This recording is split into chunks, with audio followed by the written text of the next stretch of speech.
क्या आपने कभी सोचा है कि कैसे एक आर्थिक नीति कैसे पूरे देश की दिशा को बदल सकती है? क्या आप जानते हैं कि भारत ने सन 1991 में एक ऐसा कदम उठाया जिसने उसकी आर्थिक तस्वीर को पूरी तरह से ही बदल दिया।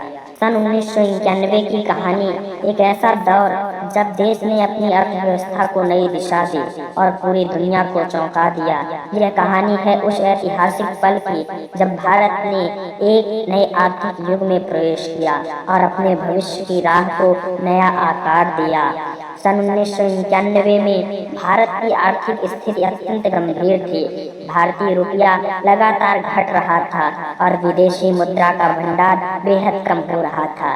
देश के सामने मूल्य वृद्धि, सामाजिक असंतोष और विकास में ठहराव जैसी समस्याएं थी। लोग रोजमर्रा की जिंदगी में महंगाई और बेरोजगारी से जूझ रहे थे। एक समय ऐसा था जब भारतीय अर्थव्यवस्था की स्थिति इतनी खराब हो गई कि देश को अंतर्राष्ट्रीय मुद्रा कोष IMF से बेल आउट पैकेज भी लेना पड़ा। इससे पहले की स्थिति को देखकर ऐसा लगता था कि जैसे देश की अर्थव्यवस्था एक बड़े संकट के कगार पर खड़ी थी। इस स्थिति ने न केवल भारतीय सरकार को परेशान किया बल्कि आम लोगों की जिंदगी पर भी भारी असर डाला। बेरोजगारी, महंगाई और आर्थिक अस्थिरता ने लोगों की उम्मीदों को तोड़ कर रख दिया था। बात है 24 जुलाई 1991 का दिन। भारतीय इतिहास के लिए एक महत्वपूर्ण दिन था। मनमोहन सिंह ने भारत के वित्त मंत्री के रूप में आर्थिक उदारीकरण की नीतियों को लागू किया। ये नीतियां भारतीय अर्थव्यवस्था को एक नई दिशा देने के लिए थी। इसमें आयात पर कड़े नियंत्रण को हटाया गया, विदेशी निवेश को बढ़ावा दिया गया और सरकारी उपक्रमों को निजीकरण की दिशा में ले जाना शामिल किया था।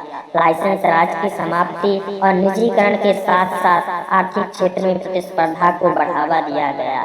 इन सुधारों का उद्देश्य था कि भारत की अर्थव्यवस्था को विश्व स्तर की प्रतिस्पर्धात्मक बनाया जाए। इन सुधारों का उद्देश्य था कि इंडियन इकोनॉमिक्स को विश्व स्तरीय प्रतिस्पर्धा पर विकास की दर को बढ़ाया जाए। IT और सेवा क्षेत्र में निवेश बढ़ाने के साथ साथ उद्योग और व्यापार के क्षेत्र में भी नई संभावनाएं खुली। सन 1991 में आर्थिक उदारीकरण ने लोगों की जिंदगी में एक नई आशा और उम्मीद की किरण दी। एक ऐसा समय था जब देश के विकास की गति तेज हो गई और नए रोजगार अवसर सृजित किए गए। कई परिवारों ने देखा कि उनके बच्चों को अच्छी शिक्षा और रोजगार के मौके मिले।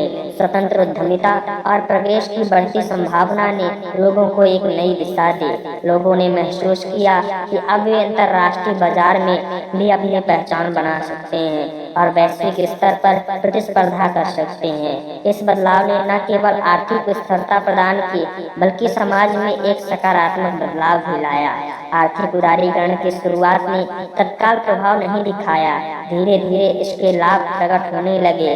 पहले सालों में वेतन मानक और प्रौद्योगिकी में बदलाव के कारण कई लोगों ने इन नीतियों को सकारात्मक परिणाम देखे।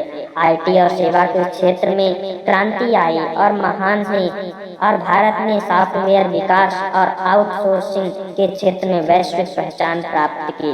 यह बदलाव धीरे धीरे भारत को एक आर्थिक महाशक्ति के रूप में स्थापित करने में सफल रहे। भारत के आर्थिक उदारीकरण ने हमें यह सिखाया कि सही दिशा में उठाए गए कदम कितने प्रभावी हो सकते हैं। इसने यह भी साबित किया कि आर्थिक सुधार और नवाचार एक देश की सामाजिकता और आर्थिक स्थिरता को सुनिश्चित कर सकते हैं। इस घटना ने हमें यह भी समझाया कि बदलाव की प्रक्रिया में समय और सही नीतियों की आवश्यकता होती है। एक बार जब सही नीतियां लागू होती हैं तो विकास और समृद्धि का मार्ग खुल ही जाता है। क्या आप मानते हैं कि भारत में आर्थिक उदारीकरण ने देश की दिशा को बदल दिया? अगर आप उस समय की स्थिति में होते तो क्या बदलाव सुझाते? अवश्य बताइएगा। क्या आपको लगता है कि इस प्रकार के सुधार हर देश के लिए फायदेमंद होते हैं या क्या इसमें कुछ नकारात्मक पहलू भी हो सकते हैं? आप अवश्य बताइएगा। भारत में आर्थिक उदारीकरण की कहानी एक प्रेरणादायक अध्याय है जो हमें यह सिखाती है कि कैसे एक देश अपनी नीतियों को बदलकर आर्थिक उन्नति की ओर बढ़ सकता है। इस कहानी को सुनने पर आपको हर बार कुछ नया सीखने को मिलेगा और यह आपके लिए एक प्रेरणा का स्रोत भी बनेगी। इसीलिए इस कहानी को अवश्य 2 से 4 बार अवश्य सुनिएगा और ज्ञानार्जन प्राप्त करिएगा। आर्थिक उदारीकरण की यह कहानी हमें यह याद दिलाती है कि जब एक देश अपनी आर्थिक नीतियों को समय के अनुसार अपडेट करता है तो वह विकास और समृद्धि की नई ऊंचाइयों को छू सकता है। क्या हमें अपने भविष्य के लिए और भी अधिक सुधारों की जरूरत है? क्या आप मानते हैं कि यह बदलाव हमें एक बेहतर और समृद्ध भविष्य की ओर ले जाएगा? यह कहानी सरल और स्पष्ट भाषा पर हमने आपके सामने प्रस्तुत की है। यदि आपको यह सापेक्ष और स्पष्ट लगी हो तो हमारे मंत्री मित्रा के साथ अवश्य जुड़िएगा और हमारे चैनल को सब्सक्राइब करिएगा। धन्यवाद। मिलते हैं किसी अन्य सच्ची घटना पर। तब तक के लिए बने रहिए हमारे मंत्री मित्रा के साथ। धन्यवाद।